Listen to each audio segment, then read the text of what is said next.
The deep drive में आपका स्वागत है। आज हमारे पास विश्लेषण के लिए एक बहुत ही दिलचस्प स्रोत है।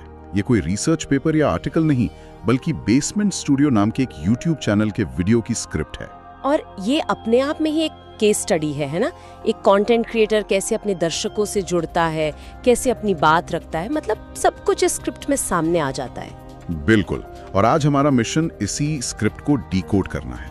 ये समझना है कि कैसे एक यूट्यूबर अपनी निजी जरूरत, मतलब ज्यादा सब्सक्राइबर्स, को एक बहुत बड़े और गंभीर नागरिक मुद्दे के साथ जोड़ देता है। सवाल यह है कि क्या ये काम करता है और कैसे। इसमें दो परतें हैं जिन्हें हम एक एक करके खोलेंगे।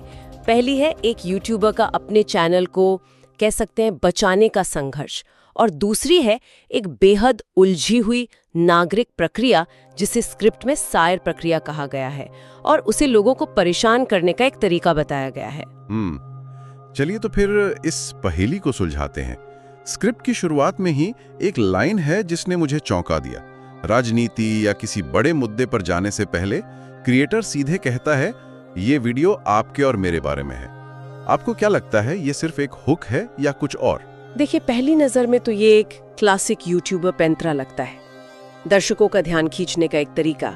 लेकिन ये सिर्फ हुक नहीं है, ये एक दरवाजा खोल रहा है एक निजी बातचीत का, और अगले ही पल वो बताता है कि ये बातचीत क्यों जरूरी है, एक ऐसे आंकड़े के साथ जो किसी को भी सोचने पर मजबूर कर दे। हाँ, वो चौंकाने वाला आंकड़ा। क्रिएटर कहता है कि चैनल के कुल देखे जाने के समय का, मतलब वॉच टाइम का लगभग 70% हिस्सा उन लोगों से आता है जिन्होंने चैनल को सब्सक्राइब ही नहीं किया है। 70%? हाँ, मतलब हर 10 में से 7 लोग जो वीडियो देख रहे हैं वे सब्सक्राइबर नहीं है। और यहाँ पर जो बात सबसे दिलचस्प है वो है इसका लहजा। ये कोई शिकायत नहीं है, वो ये नहीं कह रहा कि आप लोग सब्सक्राइब क्यों नहीं करते, महसूस कराने के लिए नहीं है, बल्कि उन्हें ये एहसास दिलाने के लिए है कि उनका एक छोटा सा क्लिक, एक छोटा सा एक्शन क्रिएटर के लिए कितना बड़ा बदलाव ला सकता है। मतलब ये एक तरह से दर्शकों को ताकत देने जैसा है। देखो, कंट्रोल तुम्हारे हाथ में है। और फिर वो सीधे बताता है कि करना क्या है। सब्सक्राइब बटन दबाओ, घंटी वाले आइकन पर क्लिक करो और ऑल चुनो। बहुत सीधा और सरल। बिल्कुल, ये दिमाग से खेलने का एक बहुत ही सीधा लेकिन असरदार तरीका है। पहले एक समस्या रखी, 70% लोग जुड़े हुए नहीं हैं, फिर उसका एक आसान सा समाधान दिया, एक क्लिक, और फिर उसका फायदा भी बताया। आप जुड़े रहेंगे, आपको नोटिफिकेशन मिलेगा। दर्शक को लगता है कि वो सिर्फ क्रिएटर की मदद नहीं कर रहा, बल्कि अपने लिए भी एक सुविधा बना रहा है। और यही मुझे स्क्रिप्ट का सबसे जीनियस हिस्सा लगा। वो सिर्फ आंकड़ों और अपील पर नहीं रुकता। इसके बाद वो अपनी मेहनत का जिक्र करता है, रिसर्च, स्क्रिप्टिंग, एडिटिंग, सब कुछ। वो असल में कह रहा है, देखो मैं इस काम में अपना सब कुछ झोंक रहा हूँ। ये एक बहुत मजबूत भावनात्मक दाव है। वो कह रहा है कि ये कोई मजेदार व्लॉग या डांस वीडियो नहीं है। वो आम लोगों से जुड़े मुद्दों, असली समस्याओं और SIR प्रक्रिया जैसे गंभीर विषयों पर काम कर रहा है। और इस मेहनत के बदले में वो पैसे नहीं मांग रहा, सिर्फ एक क्लिक। सिर्फ एक क्लिक। तो सब्सक्रिप्शन यहाँ पर सिर्फ एक नंबर नहीं रह जाता, ये एक तरह का वोट बन जाता है, एक तरह का समर्थन। हाँ बिल्कुल, जैसे दर्शक ये कह रहे हो, हाँ तुम सही रास्ते पर हो, लगे रहो। स्क्रिप्ट में एक लाइन है जो इस भावना को पूरी तरह से पकड़ लेती है। कौन सी? ये मुझे बताता है, हाँ लगे रहो, तुम सही मुद्दे उठा रहे हो। तो अब क्रिएटर ने दर्शकों को भावनात्मक रूप से अपनी टीम में शामिल कर लिया है। सही कहा। और एक बार जब आप किसी की टीम में होते हैं तो आप उसकी लड़ाई को भी अपनी लड़ाई समझने लगते हैं। हाँ, और यहीं से वो हमें अपनी असली लड़ाई की तरफ ले जाता है, SIR प्रक्रिया। बिल्कुल, चैनल एनालिटिक्स और भावनात्मक अपील के बाद कहानी का रुख पूरी तरह से एक बहुत ही गंभीर और जमीनी मुद्दे की ओर मुड़ जाता है। वो कहता है कि इस प्रक्रिया ने लोगों को स्टिकी नोट्स की तरह अपने ही घरों और शहरों में फंसा दिया है। यहाँ, और इससे पहले कि हम आगे बढ़ें, शायद श्रोताओं को संदर्भ देने के लिए ये समझना जरूरी है कि ये SIR प्रक्रिया आखिर है क्या। जैसा कि स्क्रिप्ट में बताया गया है, SIR का मतलब है समग्र पहचान रजिस्टर, सिस्टमैटिक आइडेंटिटी रजिस्टर। ये एक खास राज्य में चल रही एक प्रक्रिया है जिसका मकसद नागरिकों की एक आधिकारिक सूची तैयार करना है।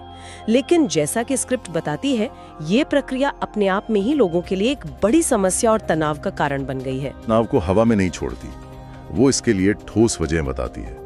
जैसे कि 31 जनवरी 2026 की एक डेडलाइन जो लोगों के सिर पर तलवार की तरह लटक रही है। और सिर्फ डेडलाइन का ही दबाव नहीं है, स्क्रिप्ट में एक बहुत बड़ा आंकड़ा दिया गया है। लगभग 58 लाख वोटर्स को लिस्ट से हटा दिया गया है। यह कोई छोटी मोटी संख्या नहीं है। 58 लाख? हाँ, और उससे भी बड़ी चिंता की बात यह है कि जो लोग सोचते थे कि उनका नाम ड्राफ्ट लिस्ट में आ गया है और वे सुरक्षित हैं, उन पर भी अब सवाल उठाए जा रहे हैं। बिल्कुल, मतलब अनिश्चितता का एक अंतहीन चक्र। स्क्रिप्ट में छोटी छोटी परेशानियों का भी जिक्र है जो इसे और ज्यादा असली बनाती हैं, जैसे एक सीरे नाम की स्पेलिंग में मामूली गलती होना या एआई एल्गोरिदम का बार बार किसी नाम को शक के दायरे में डालना। ये किसी बड़ी सरकारी पॉलिसी की तरह नहीं लगता, ये आम आदमी की रोजमर्रा की परेशानी की तरह लगता है। एक चक्र बन गया है। स्क्रिप्ट का तर्क ये है कि ऐसा लगता है कि सिस्टम को जानबूझकर इतना थकाऊ और मुश्किल बनाया गया है कि लोग हिम्मत हार जाएं। हाँ, धैर्य खो दें और प्रक्रिया को बीच में ही छोड़ दें। ये एक बहुत बड़ा आरोप है कि ये सिस्टम की नाकामी नहीं बल्कि एक सोची समझी रणनीति है। और इसी डर के माहौल में क्रिएटर एक सीधी चेतावनी देता है। वो कहता है कि अगर कोई ये सोच रहा है कि मैं सुनवाई में नहीं जाऊंगा, क्या हो जाएगा, तो वो बहुत बड़ी भूल कर रहा है। यहाँ पर नतीजों को बहुत साफ शब्दों में बताया गया है। अगर कोई सुनवाई में नहीं जाता तो उसका नाम आखिरी एसआईआर लिस्ट से हटाया जा सकता है और ये स्थायी होगा, परमानेंट। हाँ, एक बार नाम कट गया तो कट गया। क्रिएटर इसे सिर्फ एक कागजी कार्रवाई नहीं बल्कि संवैधानिक अधिकारों का मामला बता रहा है। और ये सिर्फ एक व्यक्ति की बात नहीं है। स्क्रिप्ट इसे अगली पीढ़ी से जोड़ देती है, जो इसे और भी गंभीर बना देता है। वो कहती है, जरा दूर का सोचिए, अगर आपका नाम 2026 के लिस्ट से गायब हो जाता है तो 10 या 20 साल बाद हमारी अगली पीढ़ी को भी इसी बुरे सपने से गुजरना पड़ सकता है।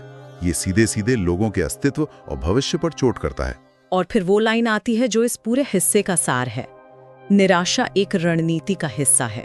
यह एक बेहद शक्तिशाली वाक्य है। इसका मतलब है कि लोगों को जो थकावट, गुस्सा और लाचारी महसूस हो रही है, वो इस प्रक्रिया का साइड इफेक्ट नहीं है। स्क्रिप्ट के अनुसार वो इसका मकसद है। हाँ, ताकि लोग आखिरी समय में जब सबसे ज्यादा सावधान रहने की जरूरत है तब हथियार डाल दे। लेकिन क्या स्क्रिप्ट सिर्फ समस्या बताकर छोड़ देती है? तो नहीं, और यही इसकी खूबी है। वो समाधान भी देती है और समाधान बहुत व्यवहारिक है। शांत रहें, एक दूसरे से जुड़े रहें, सावधान रहें, प्रक्रिया को पूरा करें और हर कदम का रिकॉर्ड रखें। हर चीज का दस्तावेजीकरण करें। अलकर एक सक्रिय भागीदार की भूमिका में डाल देता है। ये उन्हें बताता है कि कंट्रोल अभी भी उनके हाथ में है। तो अब तक हमने देखा कि कैसे क्रिएटर ने पहले दर्शकों को अपनी टीम में शामिल किया और फिर उन्हें एक बड़ी लड़ाई का सिपाही बना दिया, और वीडियो के अंत में वो इन दोनों धागों को एक साथ बुन देता है। बिल्कुल, वो कहता है कि इस पूरी परेशानी और उत्पीड़न को याद रखना होगा और जब मौका आएगा तब वोट की ताकत का इस्तेमाल करके एक एकजुट और मजबूत जवाब दिया जाएगा।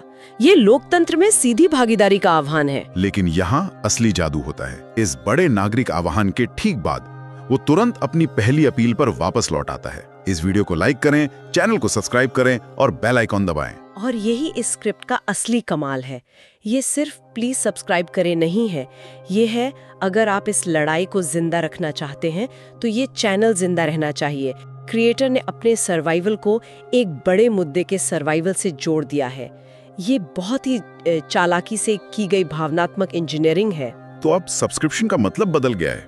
ये सिर्फ एक क्रिएटर को सपोर्ट करना नहीं है।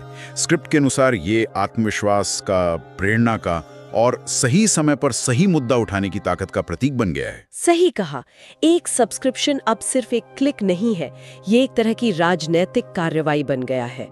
संदेश बहुत साफ है। अगर आप चाहते हैं कि इस तरह के मुद्दे उठाए जाते रहें, तो आपको उस मंच को मजबूत करना होगा जो इन मुद्दों को उठा रहा है। यहाँ चैनल का अस्तित्व और नागरिक अधिकारों का मुद्दा एक दूसरे पर निर्भर हो गए हैं। तो अगर हम खुद ही तस्वीर को देखें तो ये एक यूट्यूबर के सब्सक्राइबर्स बढ़ाने की अपील से कहीं ज्यादा है। ये एक मास्टर क्लास है कि कैसे अपने व्यक्तिगत संघर्ष को एक सामूहिक उद्देश्य से जोड़ा जाए। ये कहानी 70% के एक एनालिटिक्स से शुरू हुई और देश के संवैधानिक अधिकारों और आने वाली पीढ़ियों के भविष्य तक पहुंच गई। बिल्कुल, रणनीति यही है कि मेरे चैनल की समस्या को हमारे मुद्दे की लड़ाई में बदल दिया जाए। दर्शकों को ये महसूस कराया जाता है कि चैनल को सब्सक्राइब करना सिर्फ एक क्रिएटर को दान देना नहीं है, बल्कि एक बड़े आंदोलन में अपना योगदान देना है, चाहे वो कितना भी छोटा क्यों न हो। और ये बहुत असरदार है क्योंकि ये दर्शकों को सिर्फ जानकारी नहीं देता बल्कि उन्हें एक भूमिका भी देता है। उन्हें लगता है कि वे इस कहानी का हिस्सा हैं और उनका एक क्लिक भी मायने रखता है। और ये हमें आज के डिजिटल दौर की एक बहुत बड़ी हकीकत दिखाता है, कैसे पर्सनल ब्रांडिंग और सामाजिक मुद्दे एक साथ चल सकते हैं और कभी-कभी एक दूसरे को मजबूत भी कर सकते हैं। तो यह विश्लेषण हमें एक बहुत ही जरूरी सवाल पर लाकर छोड़ देता है। इस डिजिटल युग में जब हम किसी कंटेंट क्रिएटर को फॉलो या सब्सक्राइब करते हैं, तो एक क्रिएटर को समर्थन देने और एक मुद्दे का समर्थन करने के बीच की वो महीन रेखा कब धुंधली हो जाती है। और जब संदेश देने वाले का अस्तित्व ही सीधे सीधे संदेश से जुड़ जाए, तो हम सूचना को कैसे परखें? क्या हम संदेश को उसकी मेरिट पे आंकते हैं या फिर हम उस संदेश वाहक को बचाने के लिए उसका समर्थन करते हैं जो हमारी लड़ाई लड़ रहा है? इस पर सोचना